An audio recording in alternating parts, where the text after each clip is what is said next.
6 men slaughtered, killed in cold blood while peacefully praying at their local mosque. This week's mass murder in Quebec City sent shockwaves, not just across Canada, but the whole world. Irrespective of political stripe or profession of faith, there is a categorical acceptance of the fact that this attack ought to be investigated, prosecuted, punished, and wholly condemned. For many, there is a certain satisfaction in knowing the sole suspect, Alexandre Bissonnette, is behind bars, facing 11 charges of first-degree and attempted murder. But for others, questions still remain. Questions about facts that are less categorical than the condemnation of this attack. Why one narrative was altogether deleted and replaced by another. A full 12 hours after the attack, the official media narrative involved not one, but 2 suspects who allegedly yelled Allahu Akbar while carrying out their rampage. Witnesses were interviewed. They said that they were inside the mosque at the time of the attack. All of them alleged the same. 2 assailants opening fire, shouting Allahu Akbar. As of Monday morning, Canada's state broadcaster, the CBC, conducted interviews with several witnesses, all of which corroborated that story. Certain, there were 2 people. They were masked and they shouted Allah Akbar. Yes, ma'am. Just over 13 hours after the attack, police forces from every level held a joint press conference and said that they had 2 suspects in their custody. At about 7:50, we received many calls from 2017 Chemin Sainte-Foy, the cultural center, telling us that shots had been fired. Very quickly, police were on site and have arrested 1 suspect. At about 8:10 in the evening, the second suspect gets in touch through 911. He mentions that he is armed and he'd like to speak to us. At this point in the investigation, we can say that the individuals are unknown to police forces. This is a methodology for investigations, and we don't want to reveal the identity of the 2 suspects as they are presently being investigated. We know that these are individuals who wanted to put fear into the public. They're involved in violent activity. Do you know whether these 2 suspects were working alone, or are there any others with them? Well, for the moment, nothing indicates to us that there was anybody else involved. So, several hours after the attack, police confirmed that they held a man who was later identified as Mohamed Belkader, a 29-year-old engineering student at Laval University, in their custody, and that they were indeed treating him as a suspect.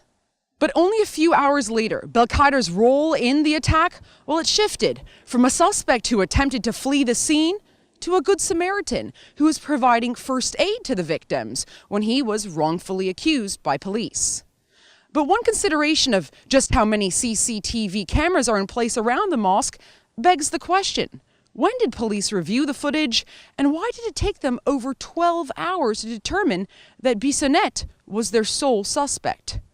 Bissonnette, a man that police say turned himself in just after the attack. They say that he was willing to cooperate with police, which begs yet another question. If he's willing to cooperate, why has he yet to reveal his motive? But the mainstream media couldn't be bothered to ask the tough questions, quickly obsessed with a narrative based on a few likes on Bissonnette's Facebook page. The discovery that Bissonnette liked 2 of the most popular politicians on earth, Donald Trump and France's Marine Le Pen, well, it quickly transformed the narrative into a story about a young right-wing extremist committing a terrorist act, even if no terror charges have been laid. Bissonnette's Facebook likes of the federal NDP party and Jack Layton pages, well, they received virtually no media attention. State broadcasters and high-ranking politicians, well, they quickly jumped on the new narrative, condemning the so-called normalization of hate, and even blaming newly minted President Donald J. Trump for the attack. Canada's state broadcaster quickly shifted its narrative. By the evening news, there was absolutely no mention of witness reports that involved Allahu Akbar and 2 suspects. Instead, they were running with their new alternative facts. Prayers were just wrapping up when someone burst in and opened fire. J'ai entendu, "Fuck you!" Toc, toc, toc, toc. This man says he saw and heard what he believes was the gunman. J'ai eu peur, je savais pas ce qui se passait. I was scared, he says. I didn't know what was going on. The CBC even tracked down the former suspect, Mohammed Belkader, and despite the fact that his name was a matter of public record by the time that they interviewed him, well, they went through great pains not to reveal his name, not to reveal his face, and they even scratched his voice. But investigators later said only one of the men is a suspect. The other is a witness who fled the scene in fear. Radio-Canada spoke with him today and agreed to protect his identity.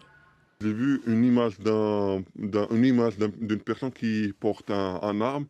Je n'étais pas conscient que c'était d'un policier. He says he saw a man with a gun, thought it was the shooter and ran, but it was police. Unlike cases of Islamic extremism, there was no apparent journalistic endeavor to determine whether or not mental illness played a role. Instead, media outlets quoted friends and neighbors who described Bissonnette as a polite and introverted individual from a good family. Classmates at Laval, even ones who debated politics with Bissonnette, described him as someone who wasn't at all hateful. One home video even seems to suggest that Bissonnette was something of a conscientious environmentalist. So first of all, I'd like to start by saying that around 350 million people have no access to water in the world. And every year about 3.5 million of those people actually die. So as I support people that have ALS and as I support the fight against this terrible disease, I think we should not forget the fact that this is really what this is wasting water. And so this is why I'll be doing my special ALS bucket challenge. I've modified it a little bit and you'll see in a moment. But again, no details of Bissonnette's personal life led the media to ask any additional questions as to what could drive an individual to commit such a heinous act. Without police reports on a possible motive, why hasn't the mainstream media been considering things other than Islamophobia? Is there any relation, say, between one of the victims, who was a professor at the University of Laval, and the university student who allegedly committed this act? Or even the other university student who is now set free? Well, just because the mainstream media refuses to dig any deeper doesn't mean that we at The Rebel will stop asking the tough questions. I contacted Laval University and asked if either Alexandre Bissonnette or Mohammed Belkader ever took a class with the slain professor. I'm still awaiting the university's response. And after numerous emails to Quebec's police media relations contacts, I visited their headquarters, but was turned away without an interview. There very well could be plausible answers to all of the questions I have just posed about the possible relationship between victims and perpetrator, about the CCTV footage and why one narrative was altogether scrapped and replaced with another. These are valid questions and, frankly, someone needs to ask them. And I'm sure that the answers are out there. I, for one, would like to hear them. For the Rebel.media, I'm Faith Goldie. If you believe in our journalistic mission, I encourage you to go to quebecterror.com and help fund our trip.